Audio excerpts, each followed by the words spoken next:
عورت کو وراثت میں حق دیا گیا. یوصیکم اللہ فی اولادکم للذکر مثل حظ الانثیین. اللہ تمہیں تمہاری اولاد کے بارے میں تاکیدی حکم دیتا ہے مرد کا حصہ 2 عورتوں کے برابر. یہاں آ کر خواتین کو تھوڑی یعنی کہ محسوس ہوتی ہے یہ بات کہ اللہ تعالیٰ نے ہمارا حق کم کیوں کیا ہے.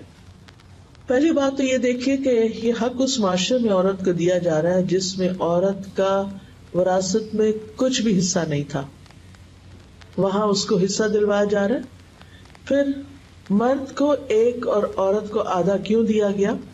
اس کی وجہ یہ ہے کہ بنیادی طور پر اسلام نے مرد کو ذمہ دار بنایا ہے کہ وہ عورت کی شادی کے موقع پر اس کو حق مہر دے.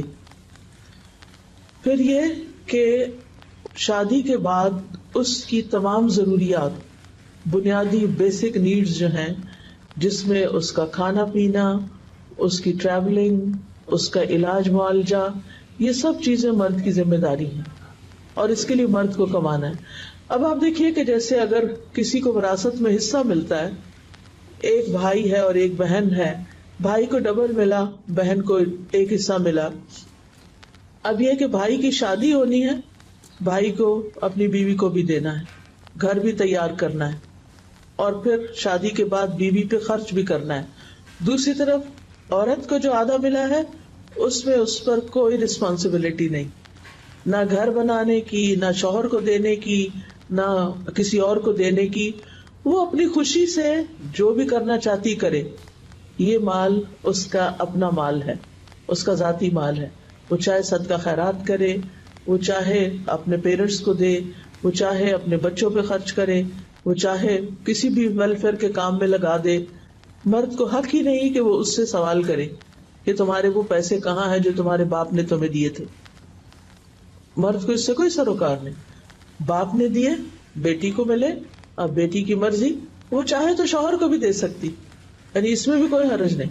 حتیٰ کہ عورت اگر مرد کے مقابلے میں زیادہ مالدار ہے، بعض کیسز میں ایسا ہوتا ہے، یعنی مرد کے پاس بزنس ہے مثلا، سارا تباہ ہو گیا یا جاب چلی گئی، اب مرد کے ہاتھ میں کچھ نہیں رہا، لیکن اس کے مقابلے میں عورت فائنینشلی اسٹرانگ ہے، تو ایسی صورت میں عورت کی جو زکوٰۃ نکلتی ہے وہ زکوٰۃ اس کے پیرنٹس یا بچوں پہ نہیں لگتی، لیکن وہ زکوٰۃ وہ اپنے شوہر کو دے سکتی. یہاں تک یعنی عورت کو اس معاملے میں انڈیپینڈنٹ کیا گیا ہے کہ وہ اپنے مال سے اپنے گھر والوں کا کس طرح خیال رکھ سکتی ہے. پھر اسی طرح عورت کی گواہی کے بارے میں بعض اوقات کنفیوژن پایا جاتا ہے کہ یہ کیوں کہا جاتا ہے کہ مردوں میں سے 2 گواہ ہوں اور 2 مرد نہ ہوں تو 1 مرد اور پھر 2 عورتیں ہوں. تو بنیادی طور پر یہ یاد رکھیے کہ ہر معاملے میں ایسا نہیں ہے، یہ صرف فائنینشیل میٹرز میں ہے، اور اس میں بھی ان میٹرز میں، یعنی ہر فائنینشیل ٹرانزیکشن پر یہ بات نہیں کی جا رہی، صرف ان معاملات میں ہے جہاں کوئی ہیوی ٹرانزیکشنز ہیں یا بڑے بڑے کانٹریکٹس ہوتے ہیں، تو اس میں بھی 1 مرد کی گواہی نہیں ہے، مرد بھی 2 ہونے چاہیے. یعنی بیسیکلی 1 مرد بھی نہیں، 2 مرد ہو، اور اگر 2 مرد نہیں تو پھر 1 مرد ہو جائے، اور 1 مرد ہے تو پھر عورتیں بھی 2 ہوں. یعنی جیسے انیشلی 2 مرد ہیں ایسے ہی عورتیں بھی 2 ہوں. اور ساتھ ہی یہ بتایا گیا کہ اگر وہ اس میں بھول جائے تو دوسری یاد کرائے، اگر وہ نہیں بھولتی تو 1 عورت ہی کی گواہی ہوگی وہاں. یعنی یہ نہیں کہا گیا کہ 2 عورتیں کھڑے ہو کے کورس میں اکٹھے بولیں گی گواہی دیں گے، نہیں، ایسی بات نہیں ہے. اور دوسری بات یہ ہے کہ عمومی طور پر یہ دیکھا گیا ہے کہ جو مالی معاملات ہیں اسلام کی روح سے دیکھا جائے تو یہ مرد کی ذمہ داری، یعنی کاروبار کرنا، گھر چلانا، خرید و فروخت، اور یہ ساری چیزیں جو ہیں بنیادی طور پر مرد کی ذمہ داری. اس کا یہ مطلب نہیں عورت کر نہیں سکتی، عورت کر سکتی، یعنی تجارت اگر مرد کرتا ہے تو تجارت عورت بھی کر سکتی. اور اس میں ازواج مطہرات میں سے ہم دیکھتے ہیں کہ حضرت زینب رضی اللہ تعالی عنہا جو تھی وہ ام المساکین کہلاتی تھی، مسکینوں کی ماں. یعنی آج کسی عورت کا یہ لقب میں نے نہیں سنا کہ یہ مسکینوں کی ماں ہے. وہ مسکینوں کی ماں کہلاتی تھی. کیوں؟ اس لیے کہ اپنے ہاتھ سے چیزیں بناتی، خود کماتی، اور پھر وہ ان غریبوں پر خرچ کرتی تھی. کیونکہ انسان کی اپنی کمائی میں سے خرچ کرنا زیادہ ثواب کا باعث ہے جو وہ خود محنت کر کے کماتا ہے. تو نبی صلی اللہ علیہ وسلم نے فرمایا کہ تم میں سب سے پہلے مجھ سے وہ آ کر ملے گی، یعنی فوت ہونے کے بعد، جو سب سے لمبے ہاتھوں والی. اب ازواج مطہرات اپنے ہاتھ ایک دوسرے سے ناپتی تھی کس کے ہاتھ لمبے، لیکن جب وہ فوت ہوئی تو پتہ چلا کہ لمبے ہاتھوں سے مراد زیادہ سے زیادہ صدقہ کرنا تھا، تو وہ خود صدقہ کیا کرتی تھی. تو اس سے یہ پتہ چلتا ہے کہ عورت کام کر سکتی ہے، جاب کر سکتی ہے اور بزنس کر سکتی ہے، لیکن یہ اس کی رسپانسبلٹی نہیں ہے. اگر وہ خوشی سے کرتی ہے، کیونکہ ہر عورت کے اندر صلاحیت نہیں ہوتی کہ وہ ایسا کرے، لیکن مردوں کو اللہ تعالیٰ نے بنیادی طور پر بنایا اس طرح ہے، ان کے اوپر سے بچے پیدا کرنے کی، بچوں کو پالنے پوسنے کی ذمہ داری ان کے اوپر نہیں ڈالی، تاکہ وہ فوکسڈ ہو کر گھر کے باہر کی ذمہ داریاں سنبھالیں اور عورت فوکسڈ ہو کر اپنے گھر کی ذمہ داریاں لے. ہاں، مرد جب باہر سے آئے تو اس کے لیے حرام نہیں کہ گھر میں کوئی کام کرے، یعنی وہ گھر میں اپنی بیوی کا مددگار بن سکتا ہے. نبی صلی اللہ علیہ وسلم کے بارے میں پوچھا گیا کہ آپ گھر میں کیا کرتے تھے.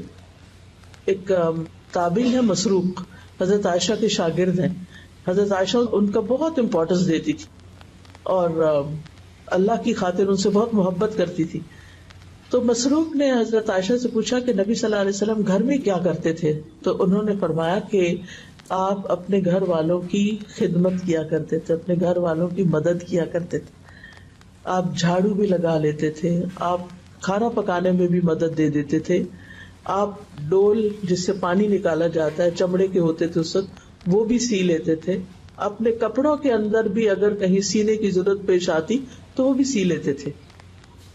تو اس سے یہ پتہ چلتا ہے جو ہمارے معاشرے میں ایک وہ چیز بنی ہوئی ہے کہ مرد کو گھر میں کام نہیں کرنا چاہیے، اسلام میں اس کی کوئی حیثیت نہیں ہے. یعنی اگر مرد کے پاس وقت ہے، اگر مرد اپنی ذمہ داریوں سے فارغ ہو گیا، اور عورت کی ذمہ داریاں تو پھر 24 آورس کی ہو جاتی ہے نا. جب بچے پیدا ہو جاتے ہیں یا گھر ہوتا ہے اس کا تو بعض اوقات لانگ آورز ہو جاتے ہیں، یا اگر گھر میں کوئی ماں باپ میں سے کوئی بیمار ہے یا کچھ تو ذمہ داری بڑھ جاتی. تو ایسی صورت میں مرد کو باہر سے آ کر اگر عورت کی مدد کرنی پڑے تو اس میں کوئی حرج کی بات نہیں ہے. پھر اسی طرح عورت بھی اگر اپنی بنیادی ذمہ داریوں سے فارغ ہوگی، آپ دیکھیں کہ جب تک عورت کی شادی نہیں ہوتی تو اس کے پاس بہت وقت ہوتا ہے پڑھنے کا، پڑھانے کا، جاب کرنے کا، بزنس کرنے کا، جو بھی اس نے کرنا ہے اللہ تعالیٰ کی بتائی ہوئی حدود کے اندر رہ کر، کیونکہ اس میں اس کی عزت ہے تو وہ کر سکتی ہے. لیکن جب شادی ہو جاتی ہے تو پھر اس کی بیسک بنیادی رسپانسبلٹی گھر ہو جاتی ہے. یعنی جس طرح مرد کی بنیادی رسپانسبلٹی گھر سے باہر کی ہے، لیکن گھر آ کر والنٹریلی وہ گھر کے کام بھی کر سکتا ہے، کیونکہ یہ ہمارے نبی صلی اللہ علیہ وسلم کی سنت میں سے ہے.